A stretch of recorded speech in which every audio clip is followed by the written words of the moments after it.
top story tonight is the war in Ukraine. Russia has made a big move. It has started moving nukes to Belarus. The conflict is intensifying. Ukraine wants to counterattack, so Russia has decided to play the nuclear card. Its biggest leverage, also perhaps its last bargaining chip. What is Moscow's endgame here? Does it want a swift end to the conflict? We'll discuss. Also on the show, we could soon witness the climax of the US debt ceiling crisis. Biden says they are getting close to a deal, but experts are warning budget cuts could push the US economy into a recession. The former CEO of Google has warned artificial intelligence can take lives. And have you heard of bore out? If you feel bored at work and if you're just biding your time, this story is for you. I'm Akanksha Swaroop, filling in for Palki Sharma. Let's have a quick look at the headlines first. Fierce fighting between rival forces continues in Darfur in Sudan. The violence threatens the already fragile one-week ceasefire. The war in Sudan has claimed over 1,500 lives and displaced more than 1 million people. German Chancellor says he plans to speak to Russian President in due course. Chancellor Scholz and President Putin last spoke via telephone in December. Tensions between the two countries have soared since the Ukraine war. Moscow is particularly angry with Berlin's decision to send heavy battle tanks to Ukraine. In India, Prime Minister Narendra Modi's government completes 9 years in power. On 26 May 2014, Prime Minister Modi took oath to become the country's 14th and current Prime Minister. He won a second term in 2019. General elections will be held in India next year. Twitter's top engineer quits. This comes just a day after the glitch-ridden launch of Ron DeSantis' 2024 presidential campaign on the social media platform. The Twitter app crashed for several users who had tuned in for the announcement. More than 80% of the firm's workforce has been cut since Musk took over in October last year. And British cycling bans transgender women from competing the female category. The decision follows a 9-month-long review. This bars rider Emily Bridges, Britain's high-profile transgender cyclist, from being part of the women's team.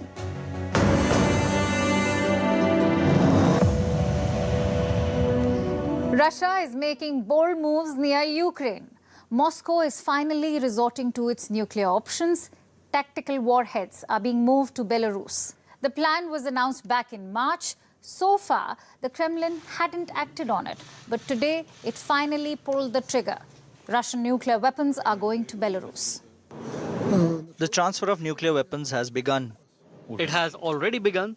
Yes, it has already begun. The weapons are already in Belarus. Maybe. I'll take a look when I go back. That was Alexander Lukashenko, the president of Belarus and a loyal ally of Vladimir Putin. Lukashenko has kept his promise. His country is now playing host to Russian nukes. The West has denounced these deployments. What made Putin resort to nuclear weapons? What is the Russian president's endgame? Let's deep dive. The war in Ukraine is in its 15th month, and both sides are battling for every inch of territory. A counter-offensive by Ukraine could begin soon, which some say has already started. But Russia is preparing. Moscow is responding with nuclear weapons. The plan was announced back in March. Belarus said today the warheads are on the move. Who are these weapons for? Ukraine. That's a no-brainer. But there could be more targets. Look at the map. Belarus shares a border with 3 NATO members: Poland, Lithuania, and Latvia. So these countries too can be potential targets. What kind of warheads are these? Tactical warheads. They are small in size and they are used for a limited strike. So they won't be able to destroy big cities, but they can obliterate small areas. That's their purpose. The nukes in Belarus will be controlled by Russia. So no change in ownership. But if a nuclear strike is ordered, Belarus could execute it on Russia's orders. They were given missiles that can carry these warheads. Some aircraft have been converted too. Belarusian Sukhoi 25 will be able to carry nukes. The Sukhoi 25 is a Russian warplane. The Air Force of Belarus has them. In their fleet, Belarusian servicemen got some training too. So everything is in place. The question is, why now? the Russian defense minister has dropped some hints. He was in Minsk to finalize some specifics about this arrangement to store the nukes. Listen to his comments. The collective West is essentially waging an undeclared war against our countries. The West was doing all it could to prolong and escalate the armed conflict in Ukraine. Allow me to simplify that. Russia says the war in Ukraine has turned into a proxy battle, and the West wants to extend the conflict by arming the Ukrainian forces. That's the allegation by Russia. So the nukes are deterrents, a way for Russia to take control and perhaps influence the outcome of this war. The US has called Russia's move irresponsible. I would say that we strongly condemn the arrangement. As we have made clear, the use of chemical, biological, or nuclear weapons in this conflict would be met with severe consequences. Washington has condemned the move. But what are they doing to stop Moscow? Will it change its own nuclear posture? Will America reinforce its own nuclear deterrence? The answer to that question is a no. For now, the US has decided to do nothing. We have not seen any reason to adjust our own nuclear posture. You've heard us say that before, nor any indications Russia is preparing to use nuclear weapons for Belarus.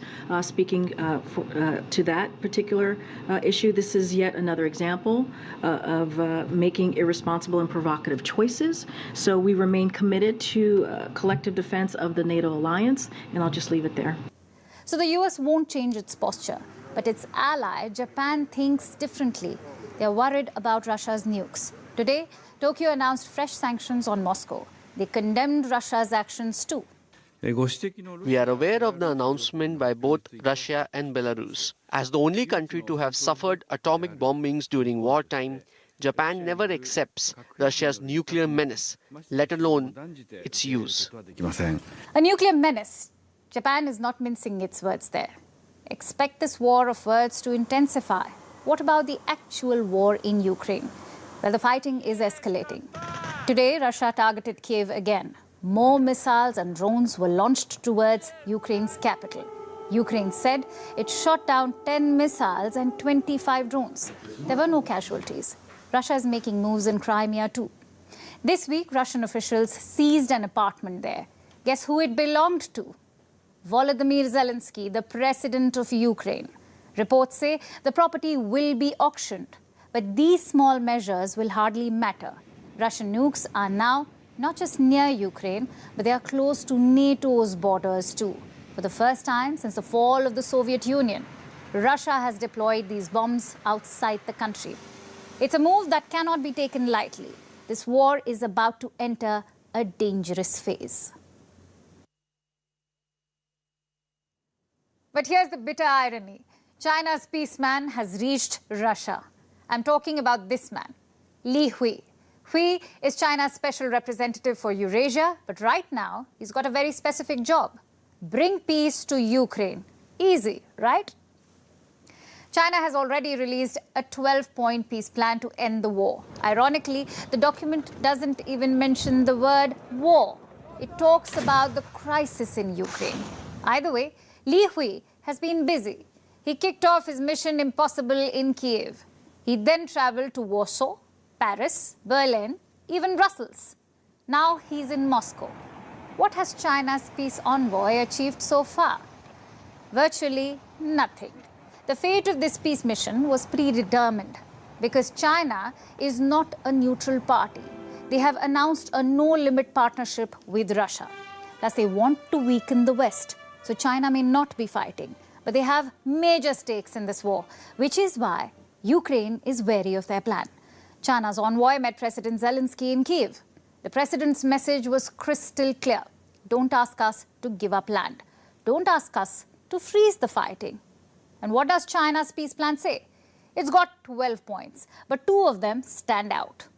One is ceasing hostilities. China wants both Russia and Ukraine to stop fighting. 2, resuming peace talks. Basically, finding a long-term plan to coexist. Let's assume both these demands are met. Let's assume the fighting ends today. Who does it benefit?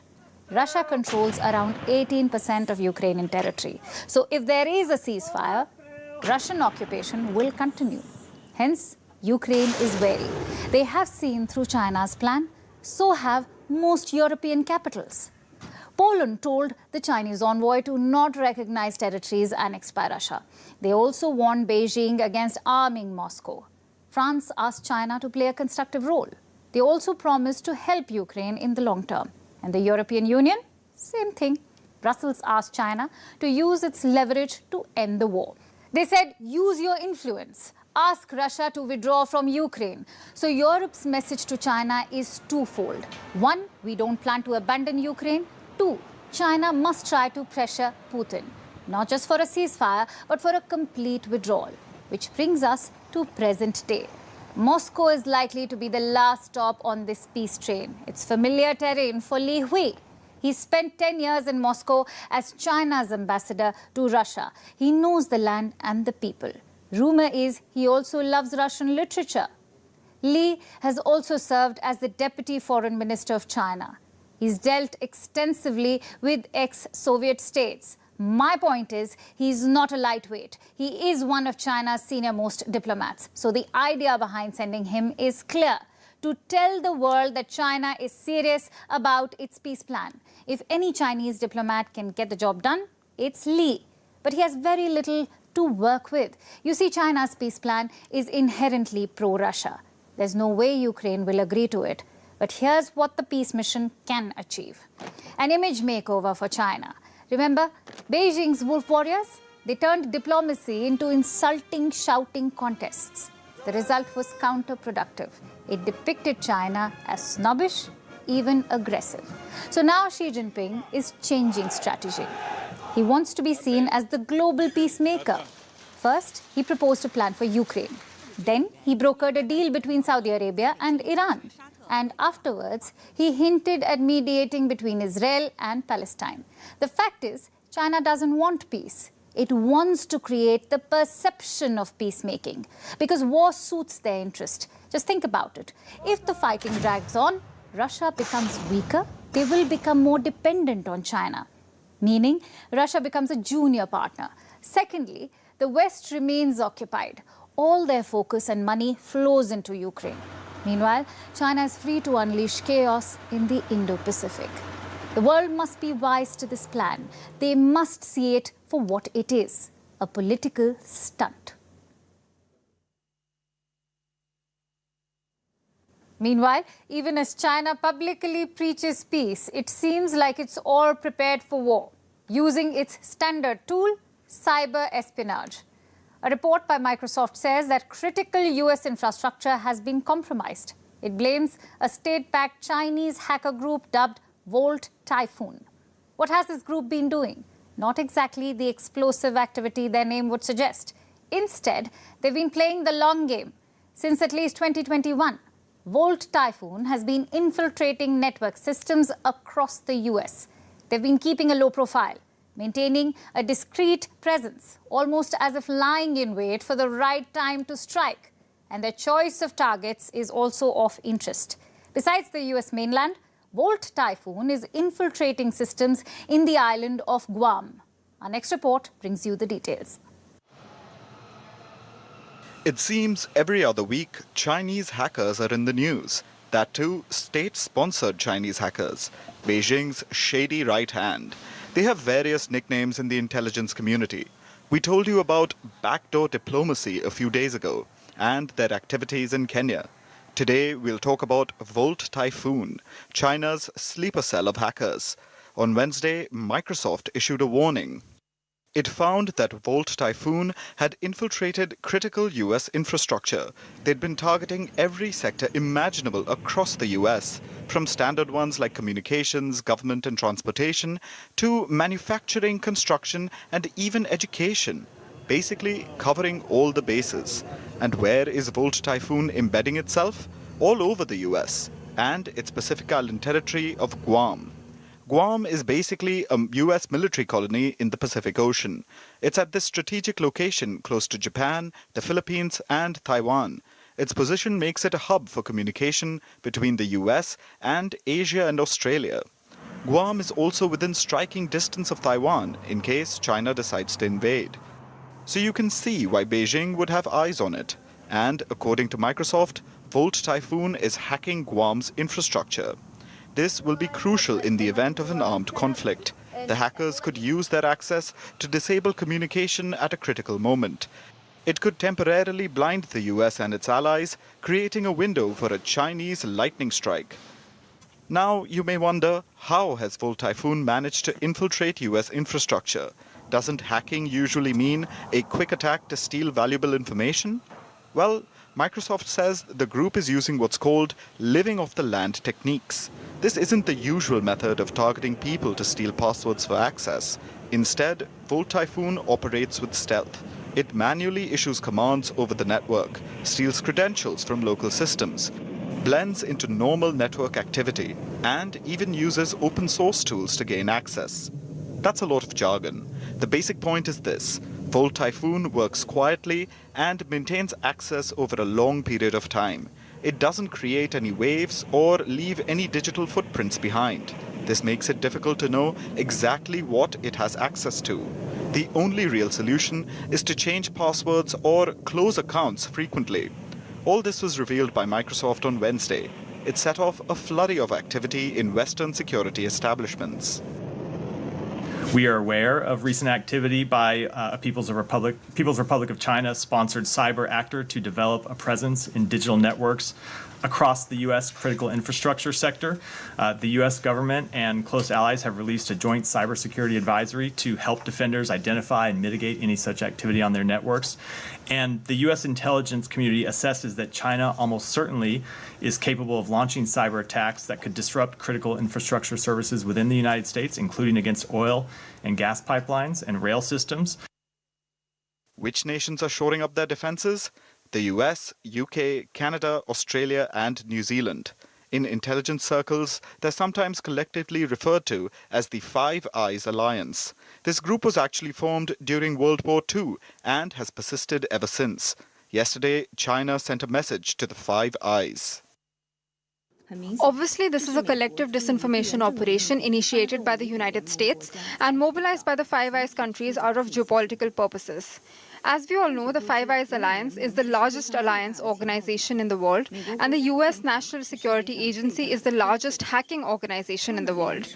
The fact that they teamed up to publish a disinformation report is ironic in itself. As for the participation of certain companies at this time, it shows that in addition to government agencies, the United States is also expanding new channels for disseminating disinformation.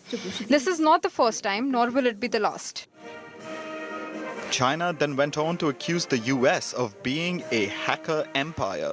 It cited an incident from last September, saying the US had tried to hack a Chinese university. That doesn't really prove China's innocence, though. It just makes it seem as though everyone's hacking everyone else, which could very well be the case. But this Microsoft report proves one thing, though. The US and the West need to improve their cybersecurity, or risk being a target for an information blackout on Beijing's command.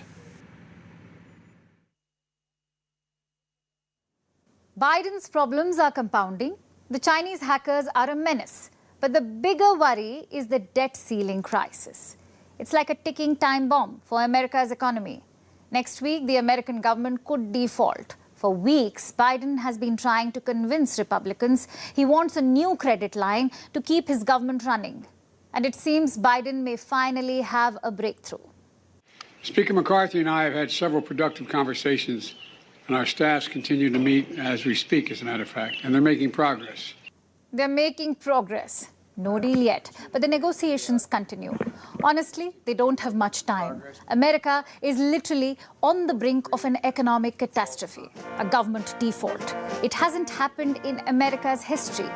Everyone is concerned, including the American armed forces. I think there's no doubt whatsoever that there would be a very significant negative impact on the readiness, morale, and capabilities of the United States military if we defaulted. A default cannot happen. They're speaking in loud and clear terms. That message is for America's politicians. The time for bickering is over. They need to act. And they seem to be hearing. A compromise solution is in the works. We have some specifics. Some reports have come out. They say America's debt ceiling could be raised for 2 years. The debt ceiling is the upper limit on government debt, So the Biden government will be able to borrow more, but they'll have to give up on some things, like spending on discretionary programs. This includes house and education schemes. There will be a cap on spending in these areas. What else? Some of the money will be redirected. More money will flow towards the military and veterans. We'll have to wait for the exact numbers. The agreement is still being hammered out. But if a deal is struck, this is what it could look like. So we could see an end to this impasse soon. Perhaps the US will narrowly avoid the default. However, the deadlock is already causing damage. America's credibility is taking a hit. Credit rating agencies have issued warnings they could downgrade America's debt. DBRS Morningstar has put the US under review. They could consider a downgrade. Other leading agencies like Fitch, Moody's and Scope have raised similar warnings. That's not all. Experts are worried. This political impasse could have more consequences. The US economy could enter a recession. The economists are worried about the spending cuts. They feel the curbs could last for multiple years. And if government spending is cut, the American economy will feel the impact. There could be a recession in 2024. There are warnings about jobs too. The spending cuts could lead to layoffs. Going by one estimate, as many as 570,000 jobs are at risk. The proposals by Republicans to limit spending can reduce America's GDP by 0.8% and boost unemployment by 0.4%. Those are the estimates. Again, this entirely depends on what kind of deal the Democrats and the Republicans agree upon. But compromises will be made. That's a guarantee. Guess who will bear the brunt for this? Joe Biden, the US president.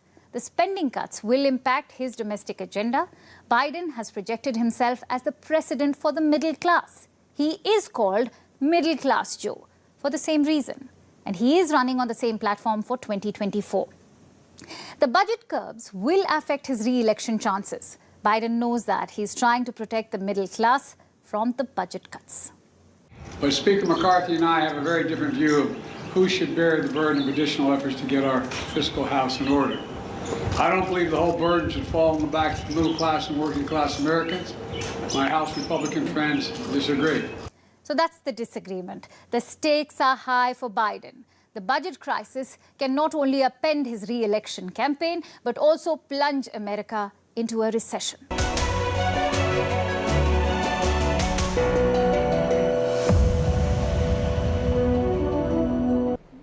It is all proved by the several testimonies available that the event took place. The only point which the Hindu newspaper had raised today was whether it was in fact given to Mountbatten, taken back and then given to Pandit Nehru. It is the first part which was disputed. That the second part was never disputed. It is not being disputed. It is completely proved. Whether it was given to Mountbatten and taken back from him and given to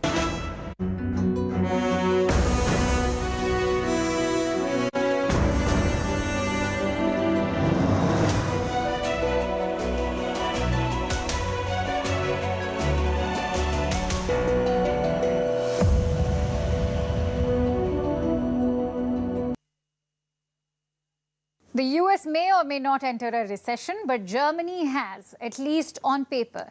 Europe's largest economy reported another quarter of economic contraction. Experts are blaming household spending. Germans are not spending thanks to rising inflation and expensive credit. The result? Economic activity is down. But what does a German recession mean for Europe? And should India be wary as well? Our next report tells you all about it. Germany is in recession, but don't cue the poverty pictures yet, because this is a technical one. Here's how economists define a recession. 2 consecutive quarters of negative growth, in other words, contraction. That's what Germany is going through. Let's look at the numbers. In the last quarter of 2022, growth was minus 0.5%, meaning the economy shrank. In the first quarter of 2023, growth was minus 0.3%. Again, the economy shrank. So technically, Germany has entered a recession. But what led to this? Experts are blaming the German people. Household spending was down 1.2% over the same period. If people don't spend, economic activity falls. Explanation time. Russia's invasion has increased energy prices across Europe. The result? Rising cost of living. Germany's inflation average for 2022 was 7.9%. It was the highest since World War II. In 2021, the average was just 3.1%. The high prices drained household savings. People bought only what they needed, not what they wanted. The government did the same. Public spending was down 5% in the last 2 quarters. Put together, they dragged the German economy down. The question is, what next? A persistent recession means trouble. We may have to cue the poverty pictures. So all eyes will be on the second half of 2023. If the GDP improves, it's good news. If not, you get the idea.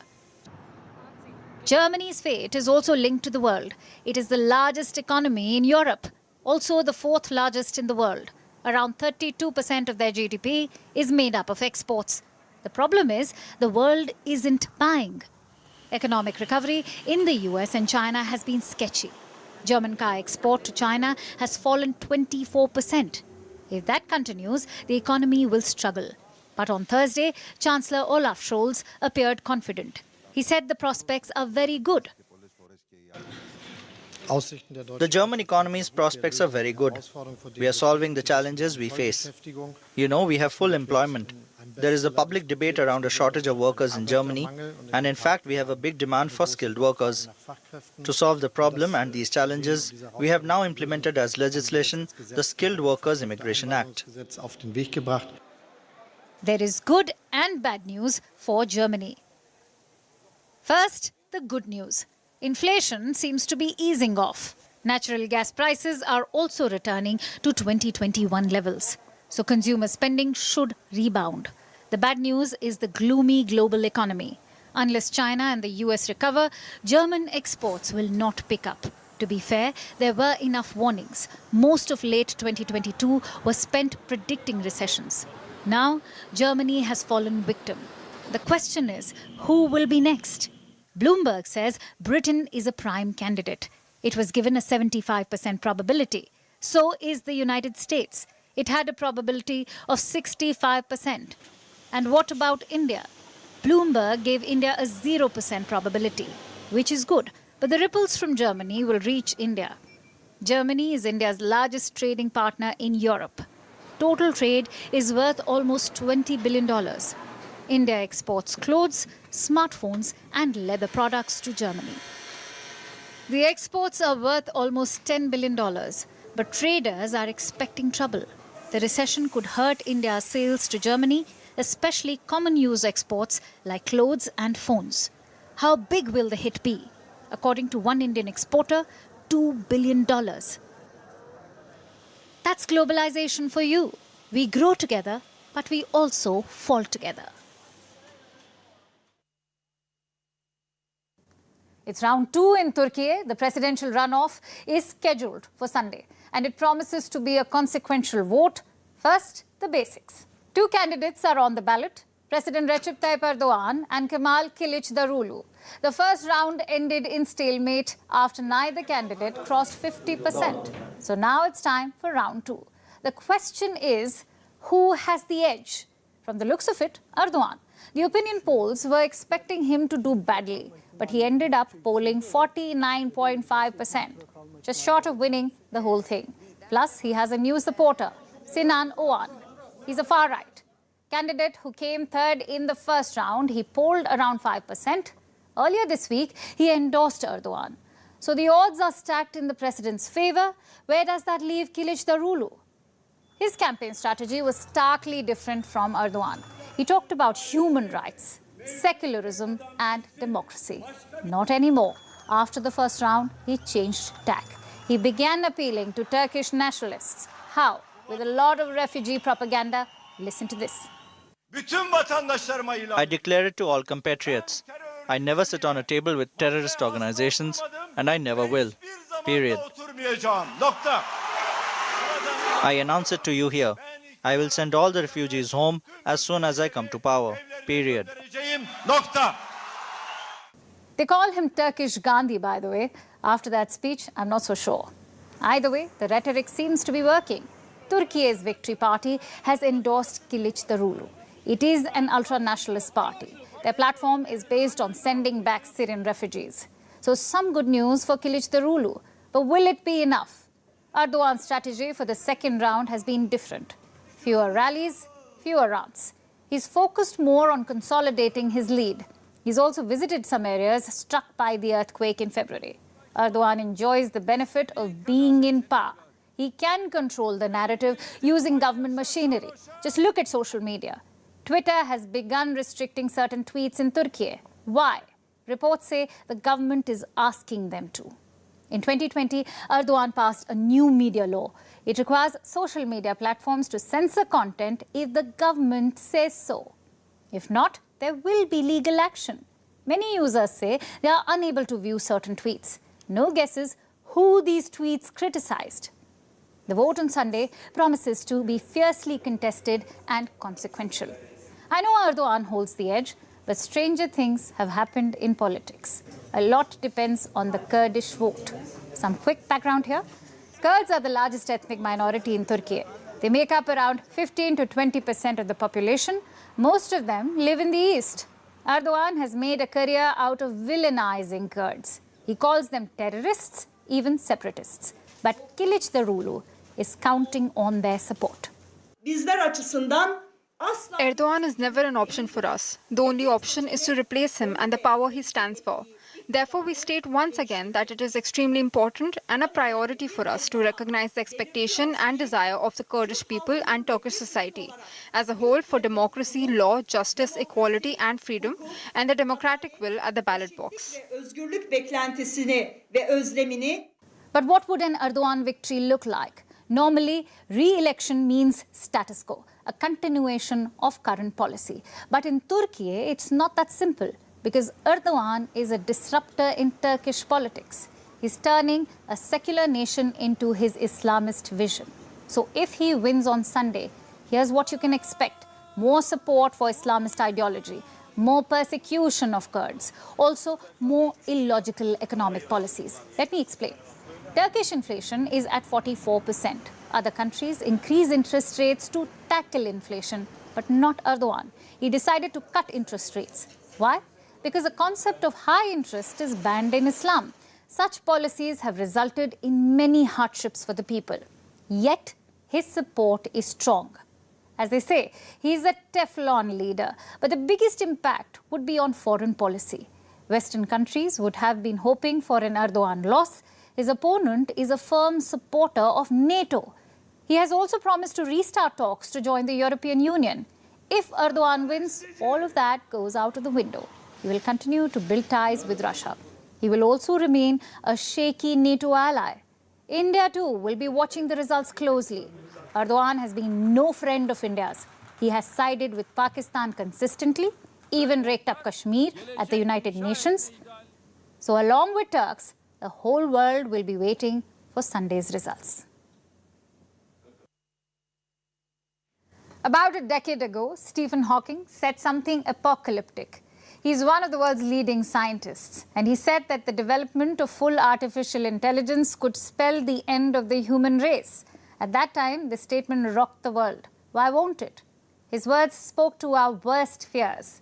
Will AI destroy our world? Will armored robots govern us?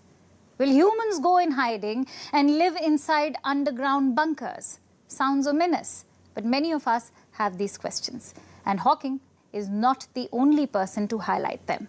And now, the ex-CEO of Google is echoing this warning. His name is Eric Schmidt. He says that AI poses an existential threat and that it could kill many, many people. Should we be scared? Here's a report. People are quite bad at predicting the future. It's 2023. Where is our vacation on Mars? Our flying cars? Our robot butlers? But humans aren't just bad at assuming what's to come. We also incorrectly assure ourselves about the future. For example, in the 1970s, computer pioneers like Ken Olsen said that they didn't foresee people having any use of computers in their home. And yet, today we live in a computer-filled world. These computers have advanced by leaps and bounds. And now they have a new tech, artificial intelligence, which is taking over the world. It is seen as a boon for humanity. We are continuously developing it, mining for endless benefits. But are we again suffering from faulty predictions? Are we underestimating the harm AI could bring to us? If yes, what is the extent of this harm? Could AI cause our extinction? At least Eric Schmidt says so. He is the former CEO of Google, and he has warned that AI poses an existential risk. He says it could kill or harm many, many people, and that this technology could be misused by who Schmidt calls the evil people. But he's not alone in highlighting the risks of AI. AI anxiety is on the rise, and it has increased dramatically in recent months. Several high-profile tech figures have issued warnings. This includes Sam Altman, the CEO of ChatGPT's parent company, Elon Musk, the CEO of Tesla, and Steve Wozniak, the co-founder of Apple. The world seems to be afraid. For many, the fears are rooted in present, like the spread of misinformation or the loss of jobs, or even cases of AI sexually harassing people and spewing racist nonsense. After all, AI is trained on information off the internet. Then there are existential fears, the threat of the world being overrun by AI, which is fast moving from science fiction into the mainstream. According to a survey of experts, there's a 50% chance that AI will reach human-level intelligence by 2050 and 90% chance of reaching it by 2075. The world is also working towards artificial superintelligence, a domain of intelligence where AI doesn't only perform as well as humans, but far exceeds our best abilities. There are at least 72 such projects around the world. The success of even one such project would be a massive deal. Experts say it would be the most significant event in human history. Our species would be joined by something more intelligent than us. The benefits of this would be nothing short of a blessing. It could help cure cancer or even undo global warming. But if we are thinking about the best, we must also think about the worst. And our worst fears could actually come true. Yet, what are tech giants doing about it? Nothing. They continue to invest millions in AI. They want to move fast and break things. They aren't slowing down. But even if they aren't, shouldn't our governments do something about it? Unfortunately, they're still playing catch-up with AI. The tech advancements are racing forward, while policymakers are still dithering, unable to take action. And AI is flourishing in a perfect storm of unreliability, irresponsibility, vast usage, and a clear lack of regulations. Fact is that the world is skeptical about AI, and rightly so. AI hasn't won our trust yet, and the fear is it could be our nightmare, dressed like a daydream. Now let's focus on something else that kills people. Disease. Specifically, let's talk about what's concerning the World Health Organization. Disease X, the next pandemic. This isn't a specific disease. It's a warning about the future. The WHO says that another pandemic will definitely come. Disease X, whatever it is, may be worse than the Wuhan virus. And the world needs to be prepared. And the WHO is right, because this Disease X may not be too far away. In fact, it may be closer and more familiar to us than expected. Earlier this month, the WHO had declared that the Wuhan virus was no longer a public health emergency, but it had warned people not to become complacent. It was still out there, mutating, biding its time. It had the potential to strike back. So could it be that the Wuhan virus has actually returned as the dreaded Disease X? Because the cases are rising again. Back where it all began, China. A report. The annual World Health Assembly is taking place in Geneva. It comes just weeks after the World Health Organization said the Wuhan virus is no longer a public health emergency. That was earlier this month. But at the time, the WHO warned the world not to become complacent. The worst thing any country could do now is to use this news as a reason to let down its guard, to dismantle the systems it has built, or to send the message to its people that COVID-19 is nothing to worry about. This week, the WHO issued another warning. It told the world not to delay the reforms needed to prepare for the next pandemic. We cannot kick this can down the road. If we do not make the changes that must be made, then who will? And if we do not make them now, and when? When the next pandemic comes knocking, and it will, we must be ready to answer decisively, collectively, and equitably. He said, when the next pandemic comes knocking, and it will, there's no doubt. The WHO has come up with a designation for the future pathogen, Disease X. We don't know what it is exactly, where it comes from, where it will strike, but Disease X will cause the next pandemic.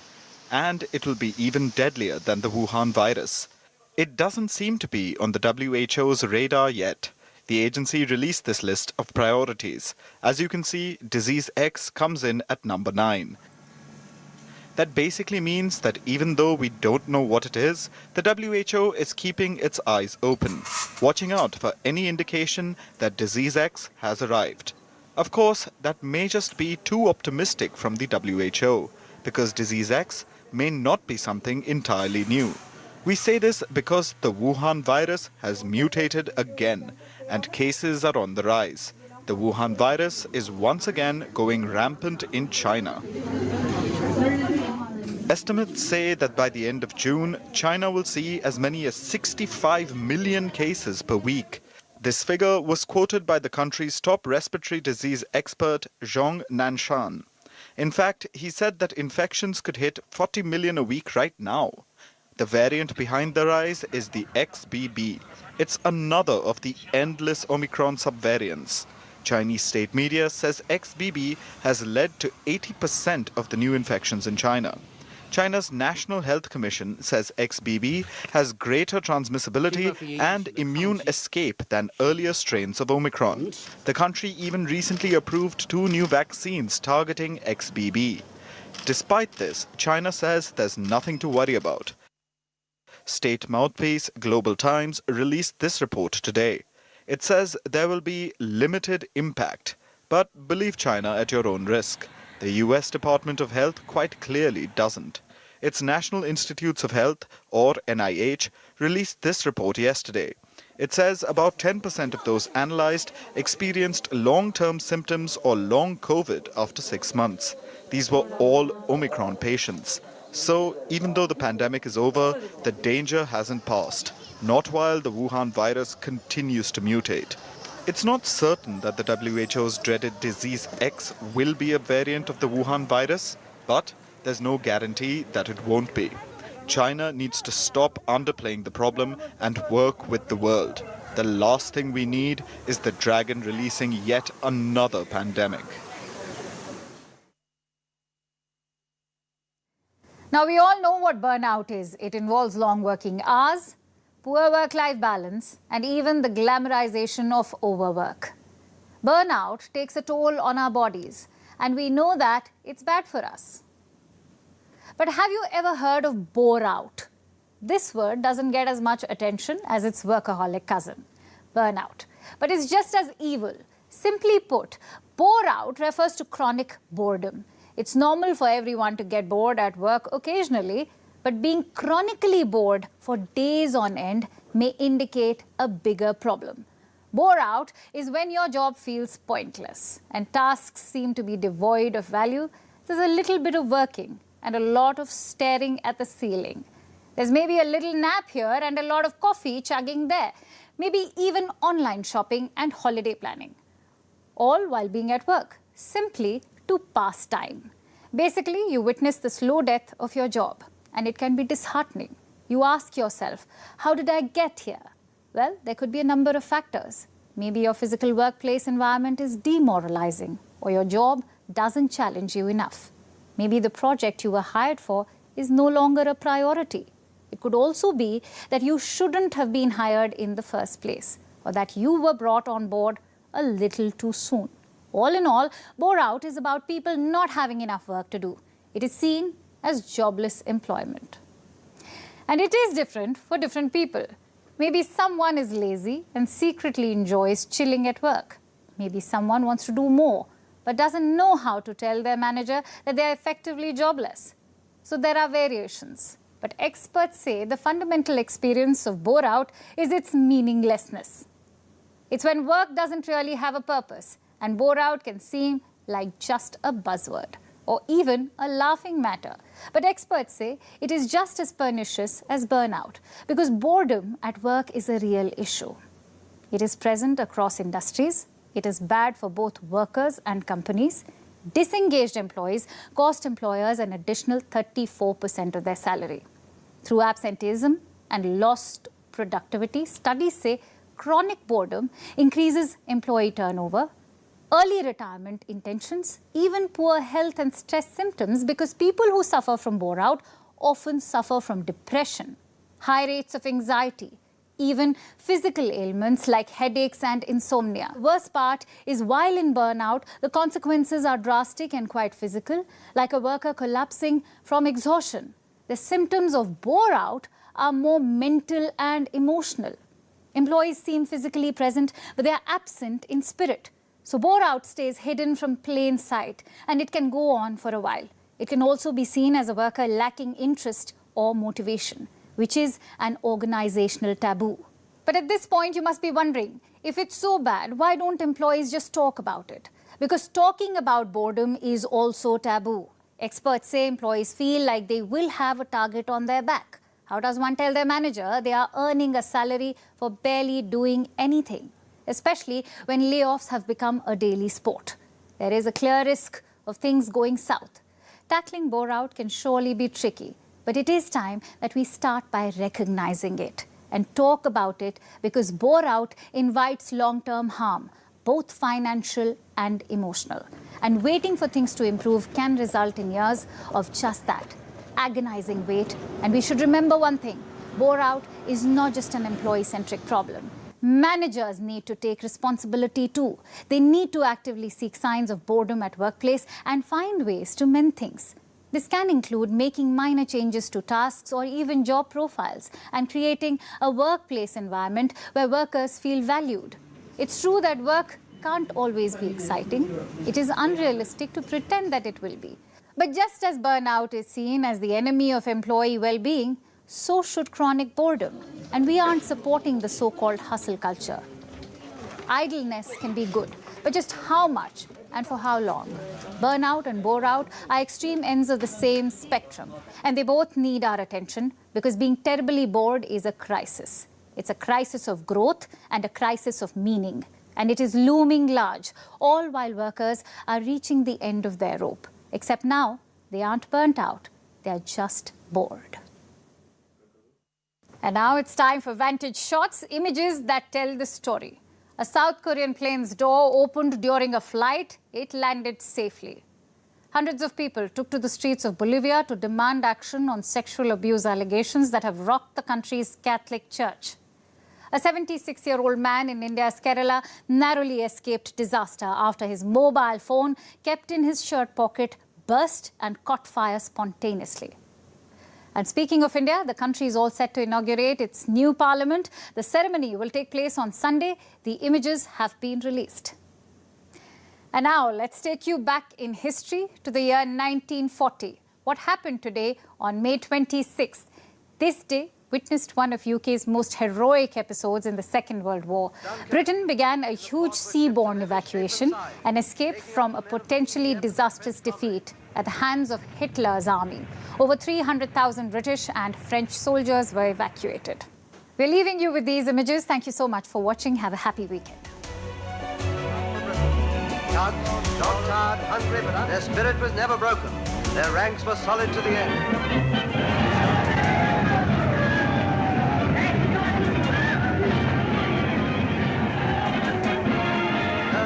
a new name, the unbreakable I rail in Britain.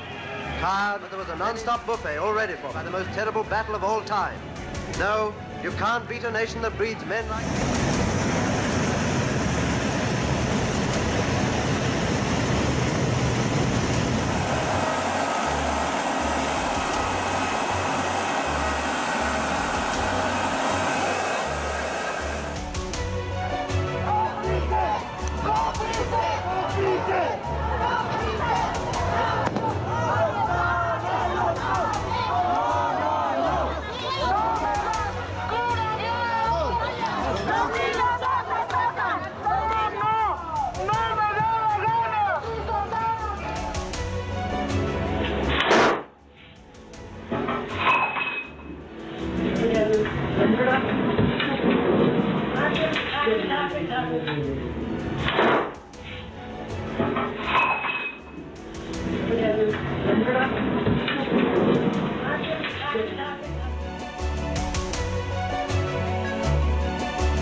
that there is no recorded history or no evidence to suggest that it actually symbolizes transfer of power, and if anything, this is distortion of facts.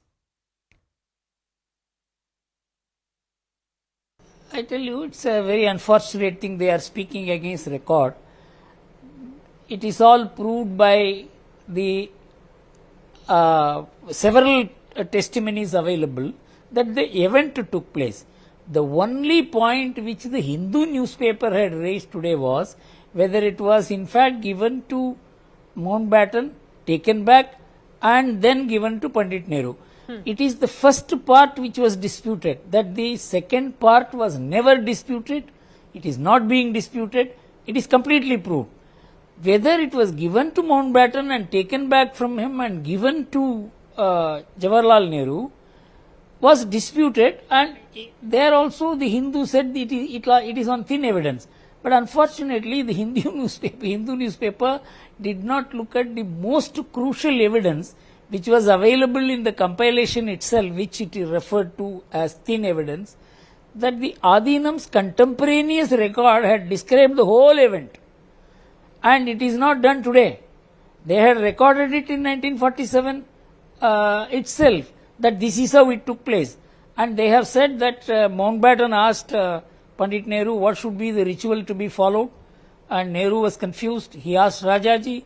Rajaji, being a man of wisdom and a man of history and a man of learning, and also a man who understood the traditions of India, recalled that the Chola kings used to follow a particular tradition of Sengol being handed over when power is transferred. And he asked the Adinams who used to perform this to come and do this. And there, the Adinam's record is a contemporaneous record. They didn't, they could not have visualized.